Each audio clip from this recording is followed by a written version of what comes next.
Bueno, buenas tardes para todos. Mi nombre es Fernando Conti y esta presentación va a ser sobre los resultados de un análisis de seguridad que estuve haciendo en estos últimos años y todavía continúa para un organismo del Reino Unido que se llama CPNI, que es Centro para la Protección de la Infraestructura Nacional. Esto es brevemente la agenda de esta presentación. Voy a hacer una descripción terriblemente breve de este proyecto que realicé y la motivación detrás de este proyecto.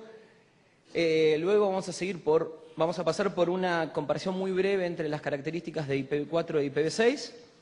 Luego discutir algunos... Esto se está tocando solo.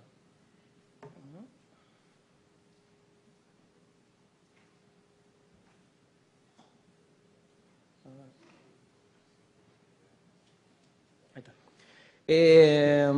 Luego vamos a discutir algunos aspectos de seguridad de IPv6 y finalmente para llegar finalmente a lo que es las conclusiones e intentar identificar algunas áreas en las que todavía hace falta realizar más trabajo.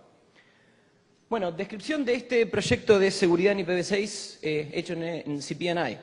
Bueno, hace algunos años habíamos estado trabajando nosotros sobre lo que es seguridad en el protocolo TCP y en IPv4.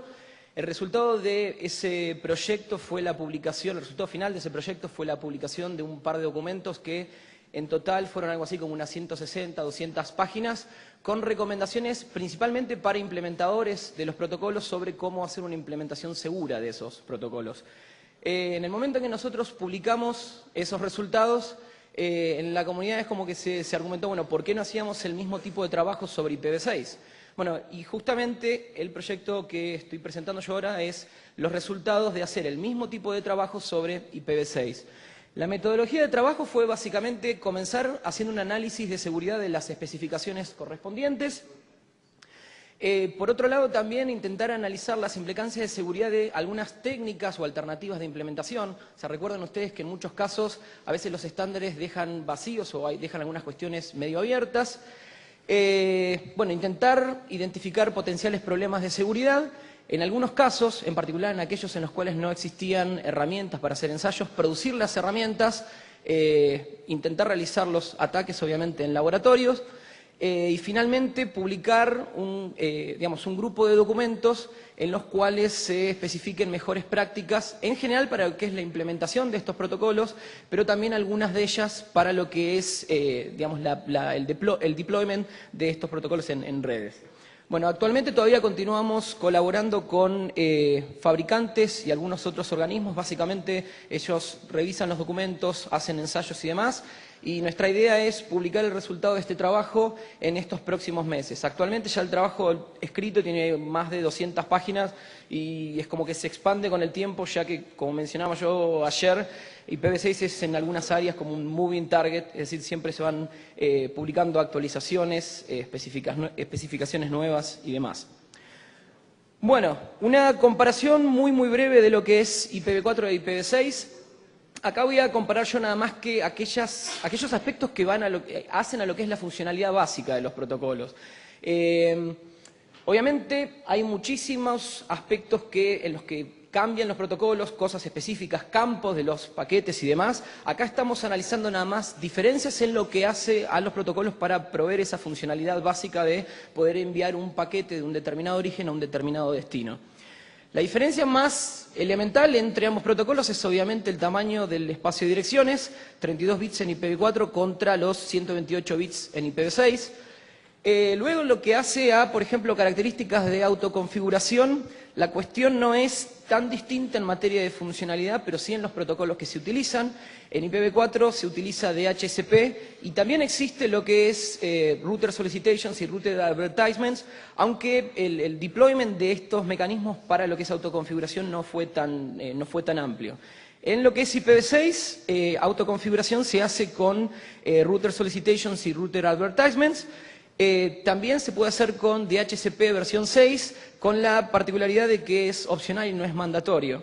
Y algo que yo, marqué en esta fila de la diapositiva es de que por el hecho de que lo que es Neighbor Discovery utiliza en IPv6 Multicast, y Multicast en IPv6 utiliza lo que es el MLD versión 2, Acá incluí este protocolo en la fila en cuestión, o sea, MLD no es que se utilice en sí para autoconfiguración, pero como consecuencia de estar utilizando Neighbor Discovery, que utiliza multicast, se hace necesario este protocolo. Y algo interesante es que, si alguno leyó la especificación de MLD, versión 2 en particular, el protocolo es bastante complejo. Para lo que hace a resolución de direcciones, en IPv4 es el Address Resolution Protocol, bastante simple, y en IPv6 es una combinación de Neighbor Solicitation y Neighbor Advertisements. También de vuelta en este caso, como se utilizan servicios de multicast, también hace falta la utilización del Multicast Listener Discovery Protocol. Soporte de IPsec es opcional en IPv4. Suponía ser, o supone ser todavía mandatorio en IPv6, aunque en una revisión de lo que es el documento de requisitos a los nodos, aparentemente la cosa está siendo encaminada para que la implementación de IPv6 sea recomendada, pero no mandatoria. Y finalmente, una característica por ahí también interesante es de que en lo que hace a fragmentación, en IPv4 se hace tanto en sistemas extremos como en los sistemas intermediarios, es decir, hosts y routers, mientras que en IPv6 se hace nada más que en los hosts, es decir, en los sistemas finales, la fragmentación. Bien. Bueno, voy a pasar a discutir ahora o comentar sobre algunos aspectos en lo que hace a seguridad de IPv6. Acá voy a intentar intentar describir lo que sería la imagen amplia de esta situación y obviamente no adentrarme en cuestiones específicas de los protocolos, por una cuestión obviamente de tiempo sería imposible. En particular, yo intenté focalizarme en esta presentación en discutir algunos aspectos que usualmente se los asume como válidos, pero que cuando uno comienza a hacer un análisis un poco más detallado, termina concluyendo que la cosa no es tan así como usualmente se dice. Entonces, la presentación en general va a estar enfocada a esos aspectos. Bueno, primera cuestión o mito, si así se lo quiere. Desde hace muchísimo tiempo se vende el protocolo, se utiliza como argumento de marketing para IPv6 el hecho de que IPv6 tiene tiene mejoras de seguridad por cuestión de tener soporte mandatorio de IPsec. Bueno, consideraciones a hacer en este caso. En primer lugar, IPsec existía con lo que es IPv4 ya. De hecho, al día de la fecha está mucho más implementado y utilizado IPsec en IPv4 que en IPv6. Otra cuestión acá a considerar es que, si bien las especificaciones actuales marcan como mandatorio lo que es la implementación de IPv6, esto al fin y al cabo termina siendo nada más que una cuestión en papel. Uno puede... era acá esto.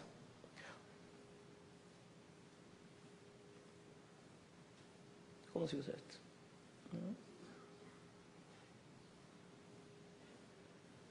Bueno, seguirá así.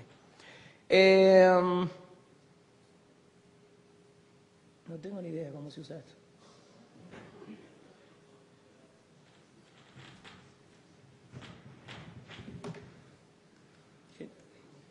Tiene un ataque de negación de servicio esto.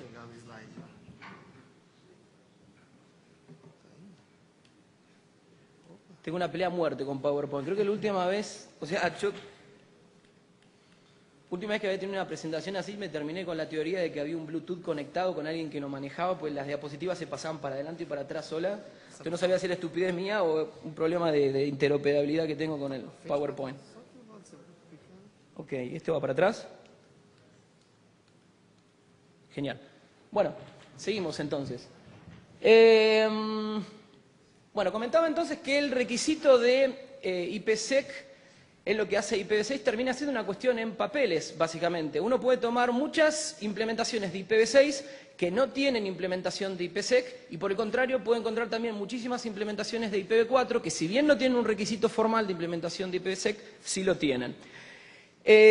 Por otro lado, en lo que hace a lo que es el deployment de IPsec en particular, tiene exactamente los mismos problemas o inconvenientes terriblemente similares a los que ocurre con IPv4. Por ese motivo, no hay razón alguna como para esperar de que en el caso de IPv6 haya o exista un mayor nivel de utilización de IPsec que lo que existía en IPv4. Y algo interesante a comentar acá, no voy a hacer mención del trabajo en particular, pero en los últimos meses se publicó un estudio con un análisis de seguridad de IPv6, y básicamente eran algo así como 90 y pico de páginas en las cuales figuraban un montón de alternativas posibles en las cuales se iba a utilizar IPsec en el futuro. Probablemente alguno lo haya leído el artículo. Bueno, haciendo un poco de futurología, que puede salir o no salir bien, o sea, yo dudo terriblemente de que eso vaya a ocurrir en el futuro. O sea, mi perspectiva en esto es que el uso de IPsec va a ser exactamente igual que en IPv4. Segunda cuestión, también relacionada con seguridad. O sea, usualmente se asume de que, debido a que el espacio de direcciones de IPv6 es tan grande, por este propio motivo se va a hacer terriblemente difícil lo que es el reconocimiento en redes o lo que se conocen como scanning o network reconnaissance o como le quieran llamar, por una cuestión de que, dado que el espacio de direcciones es tan grande, sería, probabilísticamente hablando, muy difícil encontrar sistemas vivos en una red IPv6. Cuando yo estaba trabajando sobre esta cuestión me pregunté, bueno, a ver, en teoría eso podría ser así, pero bueno, ¿cómo es que se asignan las direcciones en realidad? Entonces me puse a buscar a ver si alguien había estudiado esta cuestión. Bueno, por suerte encontré este trabajo que está referenciado en esta diapositiva de David Malone, fue el único que encontré, en el cual lo que se hizo fue analizar cómo es, dado un prefijo, cómo es que se asignan las direcciones dentro de ese prefijo. Acá tienen un resumen muy, digamos, muy malo, si así se quiere, de los resultados que obtuvo David Malone para lo que es la asignación de direcciones IPv6. Lo que nos muestra este resumen es de que la cosa no es tan así como que las direcciones están distribuidas completamente en lo que es el rango de direcciones disponible. En muchos casos se utilizan direcciones incrementales, todo un prefijo empezando por el 1, 2 y demás, y en otros casos las direcciones tienen cierto nivel de predictibilidad, como por ejemplo ser correspondidas con tecnologías de transición, estar basadas en direcciones IPv4 de esos equipos. ¿Qué más? O, por ejemplo, que dado que un determinado proveedor compró placas de red a un determinado fabricante, todas esas direcciones comparten el mismo OUI. ¿Bien? Esto es una de las cuestiones. Ya con solo este análisis uno puede concluir de que, si bien el espacio de direcciones IPv6 es muchísimo mayor que el de IPv4, esto no necesariamente implica de que lo que es el reconocimiento de redes vaya a ser mucho más difícil. Podría serlo, pero esto depende en gran manera de la política que utilice la persona administrando una red para asignar esas direcciones. Potencialmente se podría, en la realidad no necesariamente es así. Otra cuestión a considerar acá, que se discutió en alguna de las listas de la CNIC recientemente, es de que con IPv4, dado que el espacio de direcciones es reducido, uno de algún modo tiene el lujo de hacer el trabajo realmente a fuerza bruta, es decir, empezar a escanear direcciones sin aplicar demasiada inteligencia. Si esta cuestión cambia en IPv6, es decir, de alguna manera se empezaran a asignar las direcciones mejor, más repartidas en un prefijo, alguno podría suponer de que los escaneos van a ser de algún modo más inteligente. Por ejemplo, utilizar las direcciones IP que quedan en los encabezados de mensajes de correo electrónico publicados en listas y determinadas cuestiones del estilo. Siguiente cuestión es lo que hace a autoconfiguración y resolución de direcciones. Como comentaba yo antes, principalmente lo que es tanto autoconfiguración como resolución de direcciones se realiza mediante el protocolo Neighbor Discovery, que es básicamente mensajes ICMP versión 6, y comentaba también que DHCP versión 6 es opcional. En lo que hace a lo que se conoce como stateless autoconfiguration, que es decir, con mensajes Neighbor Solicitation y Neighbor Advertisement, es bastante más, digamos, más poderosa la autoconfiguración en IPv6 que en IPv4, o muchísimo más poderosa, si así se quiere. O sea, los router solicitation y advertisement en IPv4 simplemente proveían información de un router y punto, mientras que en IPv6 digamos, me permiten a mí anunciar variedad de prefijos que están on-link o no y otras tantas cuestiones, pero obviamente esto también brinda a alguien que quiera explotar estos mecanismos con fines no legítimos, también brinda una variedad de vectores. No existen tantas herramientas para trabajar con estas cosas. Hay una herramienta de Hacker's Choice, que más de uno la debe haber utilizado, que les permite realizar una cantidad de estos ataques, pero no todas. Nosotros realizamos herramientas para poder evaluar todas estas cuestiones, y hasta donde tengo entendido, cuando publiquemos el documento final, esas herramientas también se van a hacer públicas. Otra cuestión a tener en cuenta que para lo que es la mitigación de este tipo de ataques contra Neighbor Discovery, el soporte que existe en equipos de Layer 2 es menor en IPv6 que en IPv4, entonces es otra cuestión más a tener en consideración.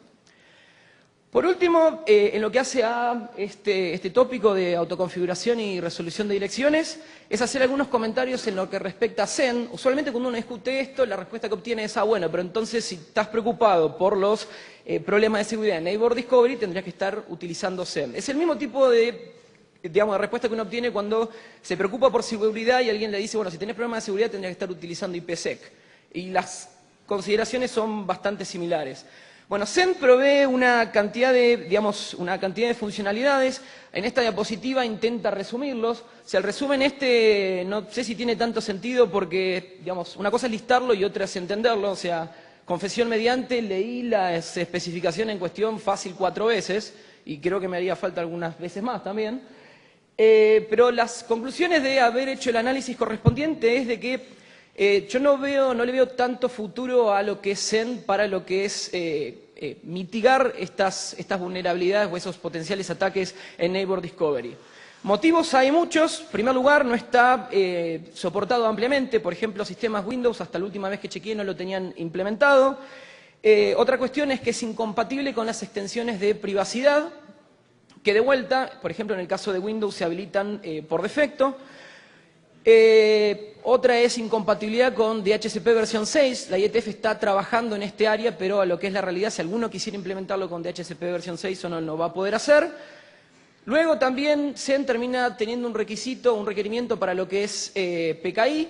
Eso a la práctica se hace que el despliegue de Zen sea problemático. Y por último, como para agregar al cóctel, existen statements de IPR, quiere decir que las compañías que desarrollaron lo que es Zen tienen patentes, hasta donde bien tengo entendido, y por lo poco que me dediqué a averiguar cuáles son las implicancias, no pude llegar a ninguna conclusión. O sea, no sé si hay que pedir una licencia, si eso puede implicar el pago de un royalty, sinceramente no lo tengo en claro.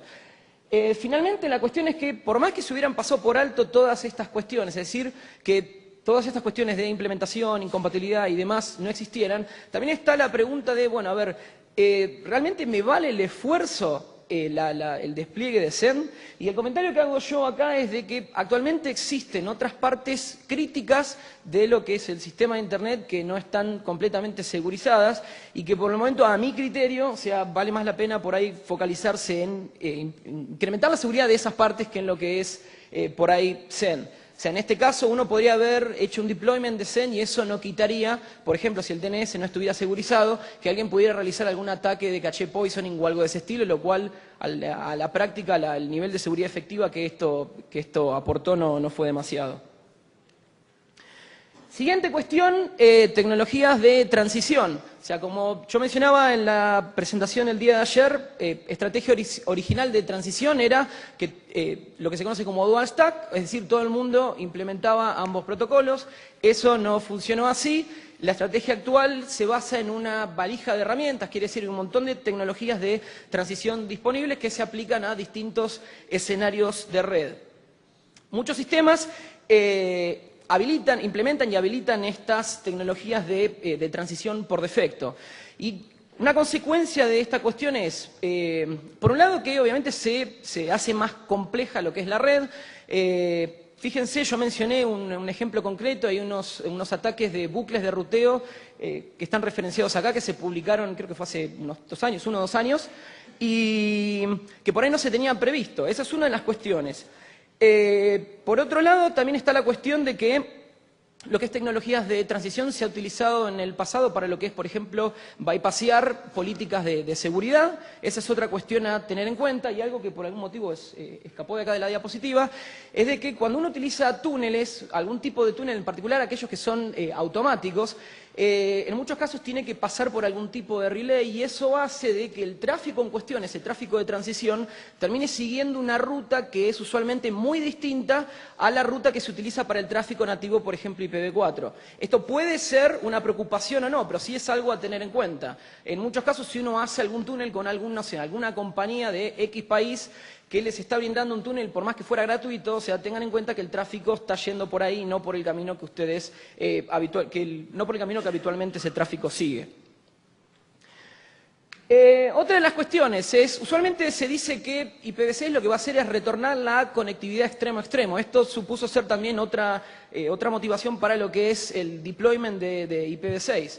Irónicamente, esto no es que uno diga está bien, está mal, me gusta o no me gusta, pero reportado por fabricantes, uno de los features que más se les solicita a los fabricantes, al menos en los que yo tuve oportunidad de hablar, es justamente NATs para lo que es IPv6. O sea, alguno que por ahí puede estar pensando en, digamos, en suicidio o en algo de ese estilo, pero la realidad indica esto. Para muchos proveedores o muchos administradores, lo que es los NAT les proporcionan, o lo que ellos creen que les proporciona una cantidad de ventajas, por ejemplo, en el área de lo que es renumbering de una red o para esconder topología y demás. Y ajeno que esto alguno pueda hacer un juicio de valor si es bueno o es malo, están equivocados o no, esta es la percepción de muchos operadores y es algo que tienen pensado en implementar. Por otro lado, otra cuestión a tener en cuenta es de que algunas tecnologías de transición, requieren el uso de NAT, ejemplo NAT64. Entonces, esto nos da un poco la idea de que es bastante probable que al menos en los próximos años y durante un buen plazo, la red tenga la misma cantidad de NATs o incluso por ahí más. Y finalmente una cuestión a tener en cuenta es de que usualmente se hace el análisis de que lo que es conectividad extremo a extremo es algo completamente deseado que todo el mundo quiere tener.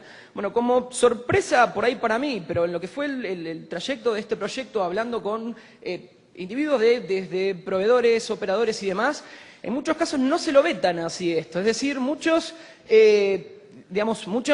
personas trabajando pensando en el deployment de IPv6 argumentan que en realidad para lo que son, por ejemplo, los sistemas que tienen el extremo de una red, ellos realmente no desean conectividad extremo a extremo y que básicamente lo que apuntan es, incluso si potencialmente pudieran tenerlo, hacer deployment de algún tipo de firewall stateful, que básicamente lo que haría sería permitir tráfico solamente si es en retorno a tráfico que yo previamente había enviado al exterior. O sea, lo cual de alguna manera indica que con o sin NAT, básicamente la situación en materia de conectividad seguiría igual. Bueno, un comentario muy chiquito sobre lo que es implicancias de IPv6 en redes IPv4. Y alguno por ahí se puede hacer la pregunta, bueno, ¿qué me molesta IPv6 o qué implicancias puede tener IPv6 en una red si utilizo IPv4? Bueno, la cuestión acá y cada vez que hablo con más personas en este aspecto, siempre alguno tiene alguna anécdota extra para contar de algo que le pasó relacionado con esto, es de que, como mencionaba yo antes, muchos sistemas, como por ejemplo Windows, habilitan tecnologías de transición por defecto y en muchos casos sucede de que algún administrador supone que está aplicando determinadas políticas de red donde está filtrando determinado tráfico, pero esas políticas las fuerzan en IPv4 pero pasan por alto lo que es IPv6. Entonces, esta es una cuestión a tener en cuenta. Esto no quiere decir que lo que es tecnología de transición además sea algo malo, indeseable o lo que fuera, pero sí la cuestión es de que si uno supone de que está aplicando determinada política, tiene que tener en consideración si esa política también se respeta cuando el protocolo utilizado es IPv6. Y que por más que no tenga un soporte nativo de IPv6 en la red en cuestión, por ahí la conectividad podría estar siendo dada por tecnologías de transición, llámesele Teredo o cualquier otra tecnología que fuera. Bueno, algunos comentarios. Estos comentarios van a lo que hace trabajo a futuro, es decir, qué cosas harían falta en un futuro en materia de lo que es seguridad en IPv6, si así quieren. En mi criterio, una de las cuestiones que hace falta es básicamente forzar las implementaciones a ataque. Obviamente la cuestión acá uno apuntaría que eso se haga en un laboratorio y que lo hagan los propios fabricantes. Con algunas pruebas que nosotros hemos hecho, encontramos una variedad de vulnerabilidades de denegación de servicio. Típica vulnerabilidad donde hay una determinada cantidad X que se puede reservar en ese sistema, entonces el fabricante no impone límites, entonces uno puede terminar tomando toda la memoria del sistema o cuestiones de ese estilo. Tengo que decir de que si bien hubo colaboración con los fabricantes, la respuesta no fue necesariamente la esperada. En muchos casos, pese a que les enviamos incluso las herramientas, manual para las herramientas, pruebas propuestas y demás, en muchos casos las pruebas tomaron muchísimo tiempo, en otros casos por ahí no se hicieron. Otra cuestión es mejorar lo que es el soporte de IPv6 en dispositivos de seguridad. Acá en general es menor, ya sea en materia de performance o de features. Y en lo que es training es otra cuestión que también es muy importante. O sea, yo argumento en particular de que, digamos, ajeno a la decisión, o sea, acá no se está tomando postura de implementar, no implementar lo que es IPv6, pero la cuestión es que cada vez que uno implemente una tecnología en una red, tiene que hacerlo con conocimiento de la tecnología y obviamente también de las cuestiones de seguridad correspondientes. Entonces esto, digamos, la idea es de que hace falta un training y una capacitación previa a que se haga el deployment de IPv6. Y por último, en lo que hace a conclusiones, de vuelta, me parece terriblemente importante de que antes de lo que es el deployment de IPv6 se hagan las consideraciones de seguridad. Esto es, impleméntelo, el que haya planeado implementarlo, pero haga los análisis de seguridad correspondientes.